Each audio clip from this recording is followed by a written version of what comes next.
नमस्कार दोस्तों, आप पढ़ रहे हैं कक्षा 12वीं एनसीईआरटी गणित, जिसमें हम प्रश्नावली 3.2 के कुछ उदाहरण कर चुके थे। आगे का उदाहरण देखते हैं। तो देखते हैं 10वां उदाहरण है, निम्नलिखित समीकरण से x y के मान ज्ञात कीजिए।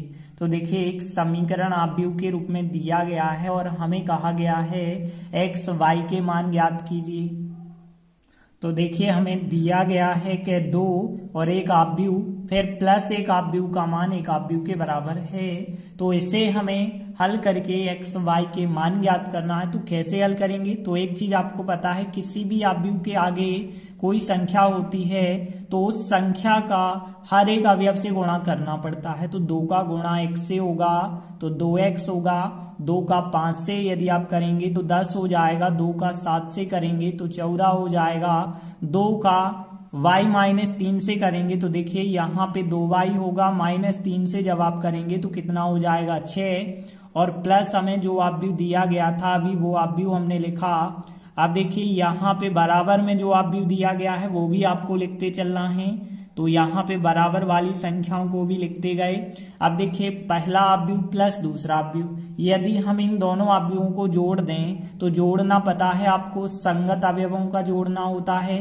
मतलब यहाँ पहला अवयव पहले अवयव में जोड़े जाएंगे तो यहाँ 2x में 3 जुड़ेगा, और यहाँ पे 10 में -4 जोड़ेंगे तो 6 आएगा, 14 में 1 जोड़ेंगे तो यहाँ 15 आएगा, और 2y-6 में यदि आप +2 जोड़ेंगे तो देखिए यहाँ पे 2y-6 में यदि आप 2 जोड़ेंगे तो -4 आएगा, और यहाँ पे देखिए बराबर में क्या चल रहा है, 7, 15, 6, 14 वाला एक आव्यूह चल रहा है। अब देख सकते हैं आपके दो आव्यूह के बीच बराबर का चिन्ह लगा है, मतलब आव्यूह समान आव्यूह हैं, और यदि समान आव्यूह हैं तो आप तुलना कर सकते हैं। तो हमने लिखा फिर तुलना करने पर, तो देखिए संगत अवयवों की तुलना होती है। तो यहाँ पे 2x + 3 की तुलना 7 से हो जाएगी, तो 2x + 3 की तुलना 7 के साथ होगी, तथा यदि हम देखें 6 की तुलना 6 के साथ लिखने की आवश्यकता नहीं है, 15 की तुलना 15 के साथ होगी, यह भी लिखने की आवश्यकता नहीं है। बाकी 2y-4 की तुलना 14 से हो जाएगी। अब देखिए यहाँ से यदि आप मान निकालेंगे तो 2x बराबर 3 का पक्षांतर कर देंगे तो 7 - 3 करेंगे तो 4 आएगा, और x बराबर 4/2 करेंगे तो x का मान आ जाएगा 2। तो x का मान हमें ज्ञात हो गया है, तथा यहाँ पे यदि आप देखें तो 2y बराबर 4 उस तरफ जाएंगे तो 14 और 4 18, और y बराबर कितना आ जाएगा यहाँ पे 2 में, मतलब 18/2, मतलब y का मान कितना आ गया है, 9 आ गया है। तो इस प्रकार से हमारा आंसर हो गया x बराबर 2 और y बराबर 9। तो हमारा उदाहरण 10 कंप्लीट हुआ। देखिए अगला उदाहरण 11वें की बात करें तो देखिए 11वां देखने में लग रहा है बहुत बड़ा सवाल है। तो देखिए यहाँ पे बात की गई है 2 किसान, राम किशन और गुरुचरण की बात की गई है, और ये 3 प्रकार के चावल की खेती करते हैं और इनसे बिक्री कौन कौन सी होती है वो आव्यूह के रूप में बताई गई है। तो यहाँ पे देखिए एक आव्यूह ए बता दिया गया है जो सितंबर माह में बताया गया होगा, और a-b बताया गया है, और इस आधार पे कुछ सवाल आपसे पूछे गए हैं। तो 3 सवाल भी आपसे पूछे गए हैं। तो यहाँ पे बस आपको सीधा सा याद रखना है कि ए आव्यूह दिया गया है और a-b दिया गया है। तो देखिए हमें ए आव्यूह दिया गया है और a-b, इनकी सहायता से हम पहले तो b आव्यूह ज्ञात करेंगे, क्योंकि देखिए ए आव्यूह है लेकिन b आव्यूह नहीं है आपके पास, a-b है। तो कैसे आप ज्ञात करेंगे? a का मान रख देंगे यहाँ पे। तो ध्यान देना कि हम a आव्यूह का मान रखेंगे और फिर -b लिखेंगे। तो यहाँ पे a आव्यूह का मान रखा, -b लिखा, और बराबर में जो आव्यूह था वो आव्यूह लिख देंगे। तो देखिए यहाँ पे बराबर वाला आव्यूह लिखा। आप देखिए यदि आपको b का मान चाहिए तो आप ऐसा कर सकते हैं कि -b है, इस तरफ यदि आप ले जाएंगे तो +b आ जाएगा, और यहाँ पे इस आव्यूह में से इस आव्यूह का पक्षांतर करेंगे तो यह आव्यूह घट जाएगा। तो देखिए यहाँ पे क्योंकि इस आव्यूह का हमें पक्षांतर करना पड़ेगा, तो देखिए यहाँ पे जे आव्यूह पहले से है, यदि आप बराबर वाले आव्यूह को उस तरफ ले जाएंगे माइनस का हो जाएगा, बी आप इस तरफ ले आए तो प्लस का हो गया। मतलब सीधी सी बात है कि इस आव्यूह में से इस आव्यूह को आप घटाएंगे तो बिल्कुल आपको बी आव्यूह प्राप्त हो जाएगा। तो देखिए 10,000 में से आप 5,000 घटाएंगे तो यहाँ पे 5,000 बचा होगा। 20,000 में से 10,000 घटाएंगे तो यहाँ पे 10,000 बचा होगा। 30,000 में से 24,000 घटाएंगे तो 6,000 बचा होगा। 50,000 में से 30,000 घटाएंगे तो यहाँ 20,000 बचेगा। 30,000 में से 20,000 घटाएंगे तो यहाँ पे 10,000 बचेगा। 10,000 में से 0 घटाएंगे तो 10,000 ही बचे होंगे। तो इस प्रकार से आपको एक बी आव्यूह प्राप्त हो गया है।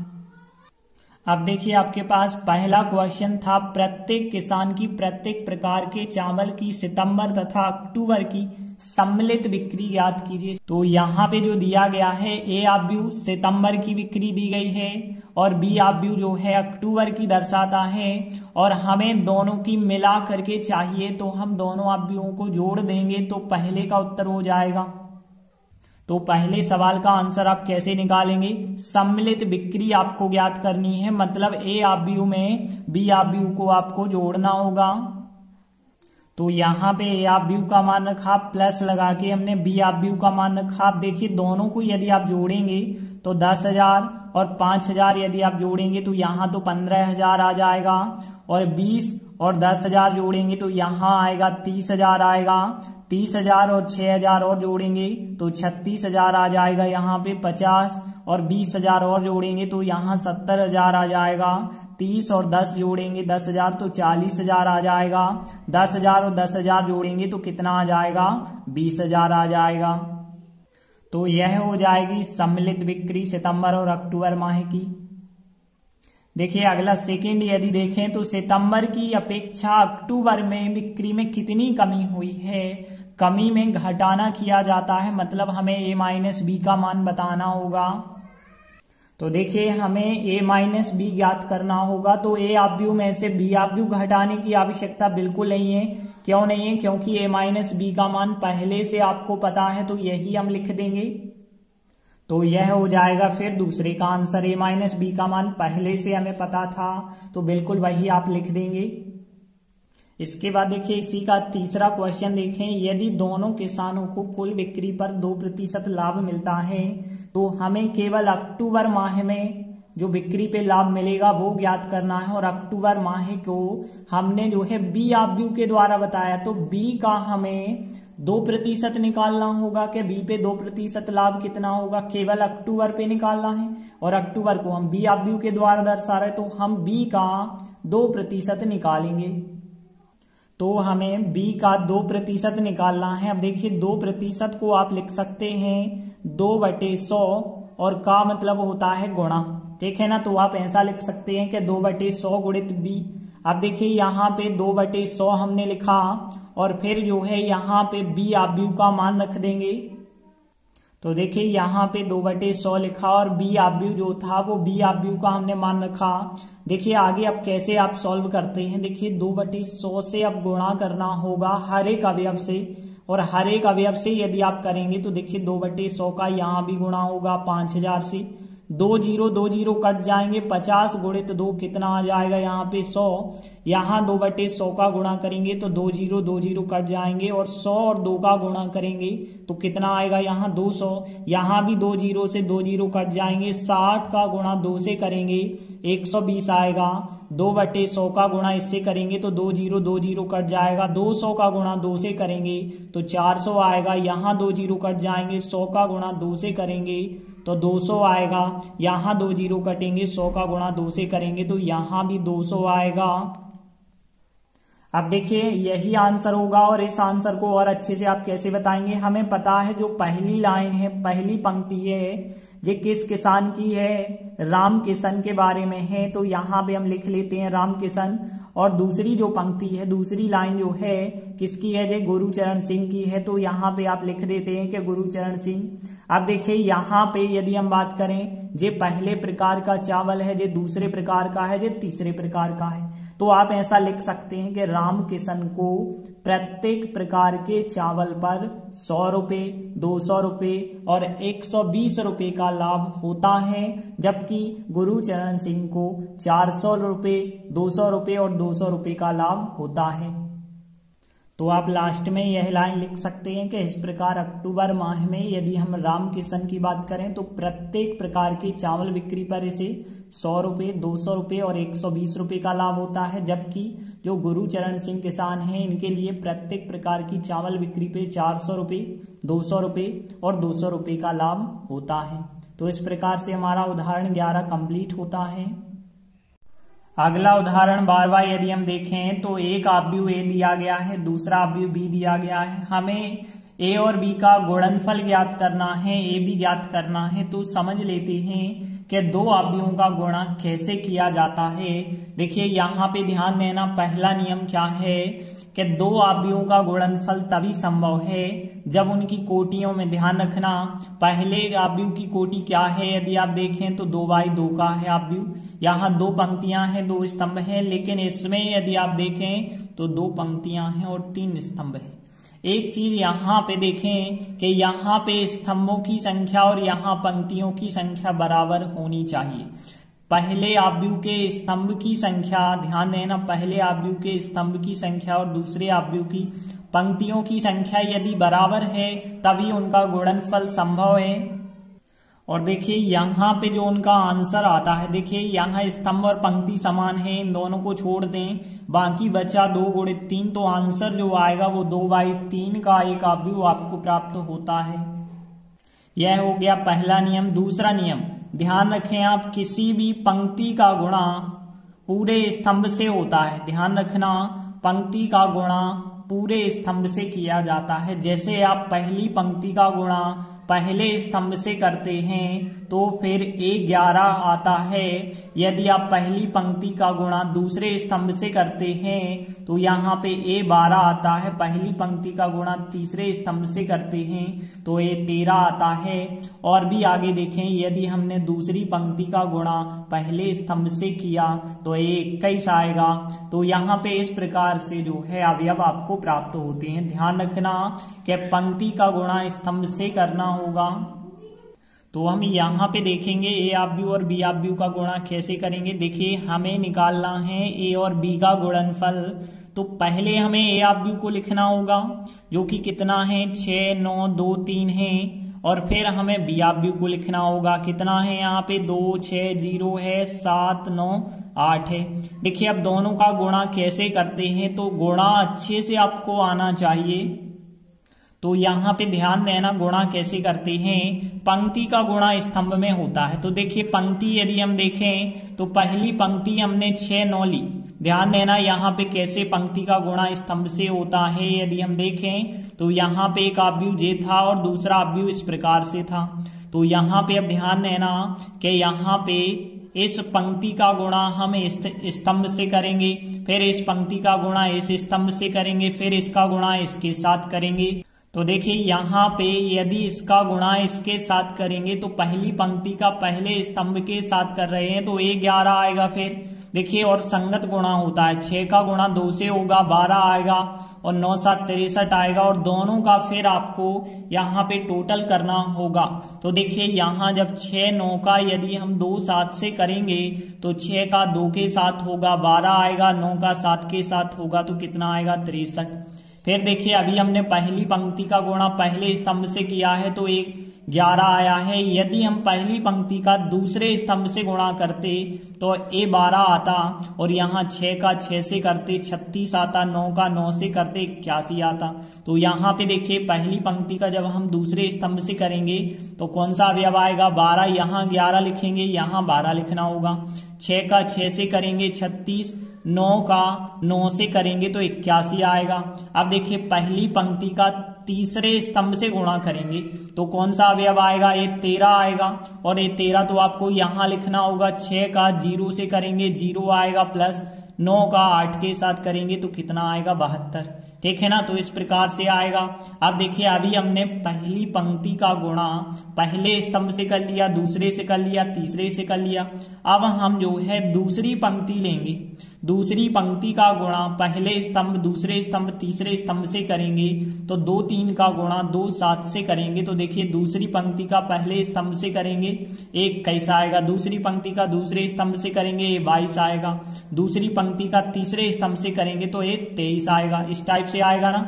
तो यहाँ 2 3 का गुणा जब 2 7 से करेंगे तो 2 दूनी 4, प्लस चिन्ह लगता है बीच में, फिर 3 7 21, तो यहाँ पे 2 दूनी 4 प्लस 7 3 21, और यहाँ पे 2 3 का जब 6 9 से आप करेंगे तो 6 दूनी यहाँ पे 12 और 3 नाम यहाँ पे 27 हो जाएगा।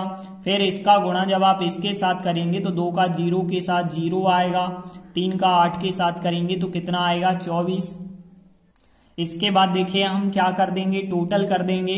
तो यहाँ 12 और 63 को आप जोड़ेंगे तो 75 आएगा, और यहाँ पे 36 और 81 को जोड़ेंगे तो 117 आएगा, 0 और 72 को जोड़ेंगे तो 72, 21 4 25 हो जाएगा, और यहाँ पे 27 और 12 जोड़ेंगे 39 होगा, 24 और 0 जोड़ेंगे तो 24 होगा। यही हमारा जो है गुणनफल का आंसर हो जाएगा। इसके बाद उदाहरण 13, यदि ए आव्यूह दिया गया है बी आव्यूह तो हमें ए बी और बी ए का गुणा करना है। ए का बी से करेंगे, फिर बी का ए से करेंगे, फिर बाद में आपको दर्शाना है कि ए बी और बी ए बराबर नहीं आ रहे हैं।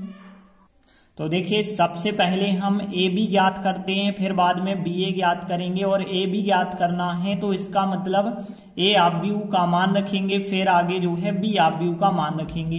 तो देखिए ए आव्यूह का मान कितना है, 1 -4 -2 2 है, 3 5 है, और यहाँ पे 2 4 2 और यहाँ पे 3 5 1। देखिए किसी भी क्रम में आप पढ़ सकते हैं। अब देखिए यदि हम इनका गुणा करना चाहें तो देखिए गुणा जो होता है पंक्ति का गुणा होता है स्तंभों से, तो पहली पंक्ति का गुणा हम पहले स्तंभ के साथ करेंगे, फिर दूसरे स्तंभ के साथ करेंगे, फिर हम दूसरी पंक्ति लेंगे और पहले स्तंभ और दूसरे स्तंभ से फिर करेंगे।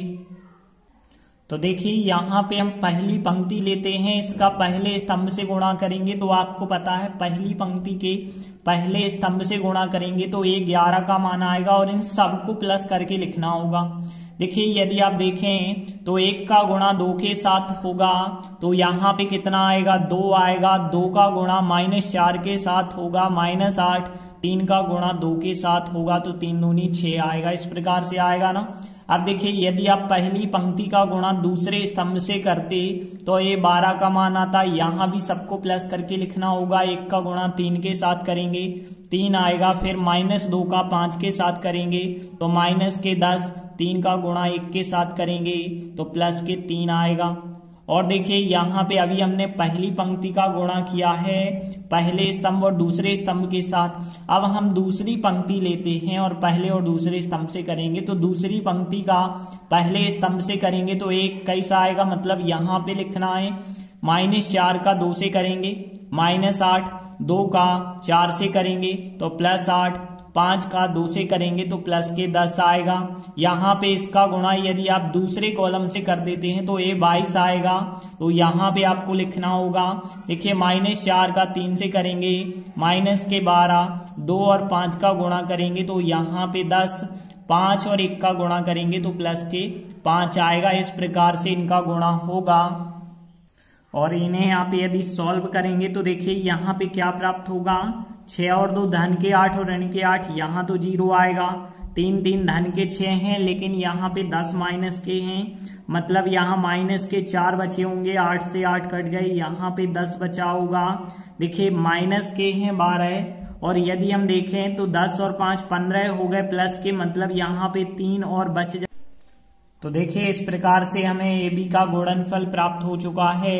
अब हम बी ए का गुणनफल ज्ञात करेंगे।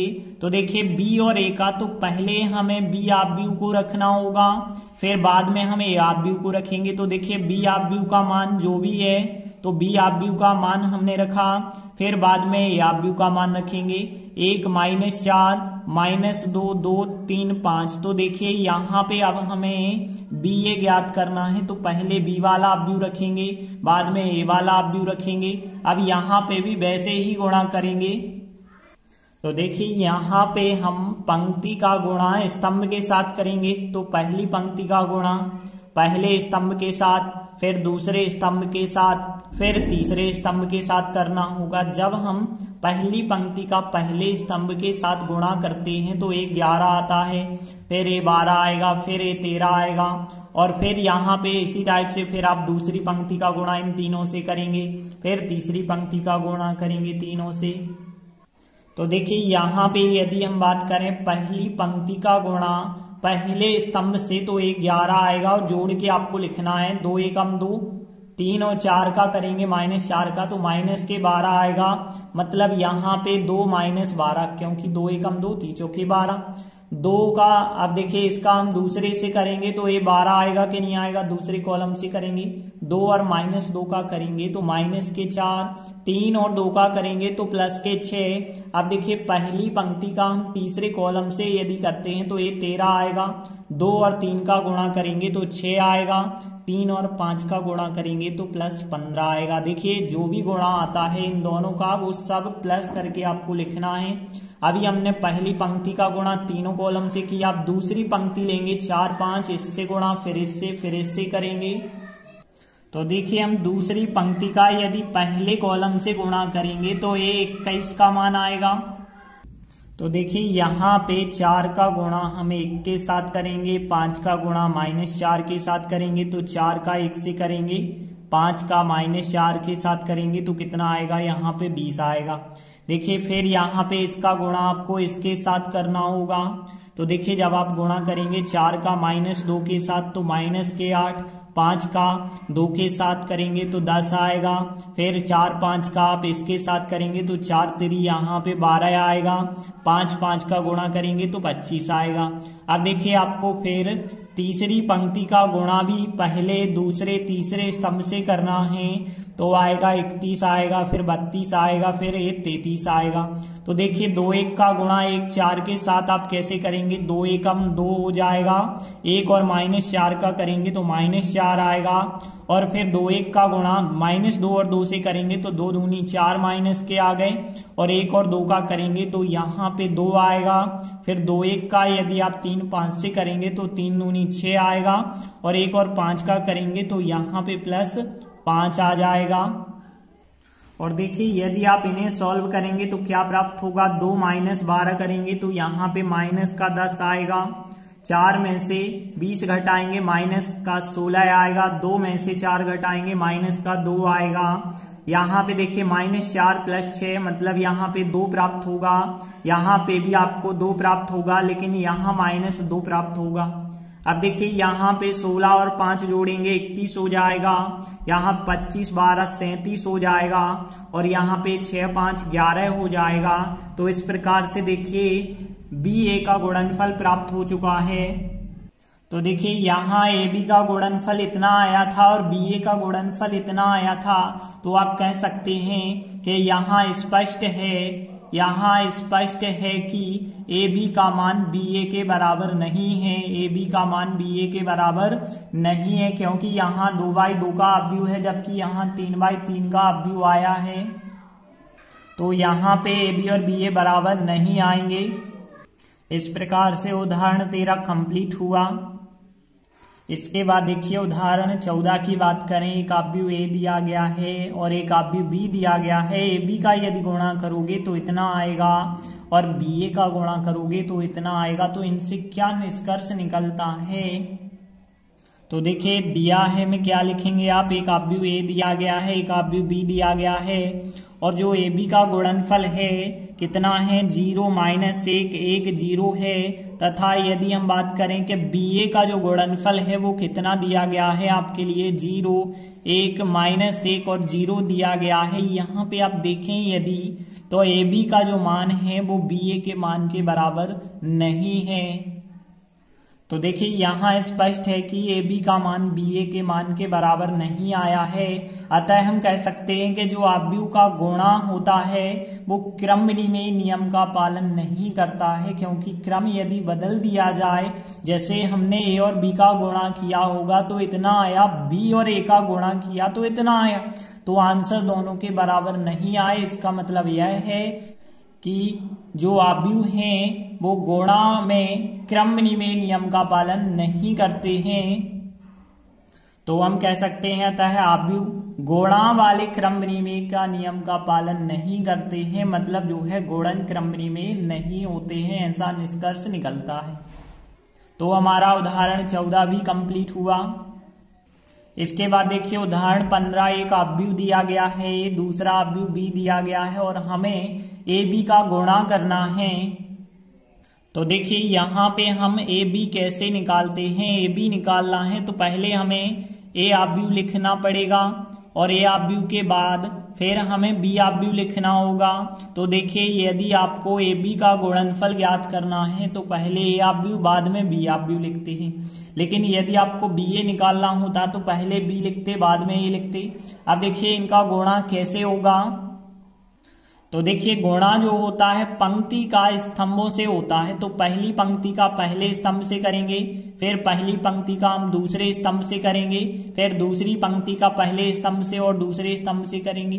तो देखिए शुरुआत करें हम तो पहली पंक्ति के पहले स्तंभ से तो 11 आएगा।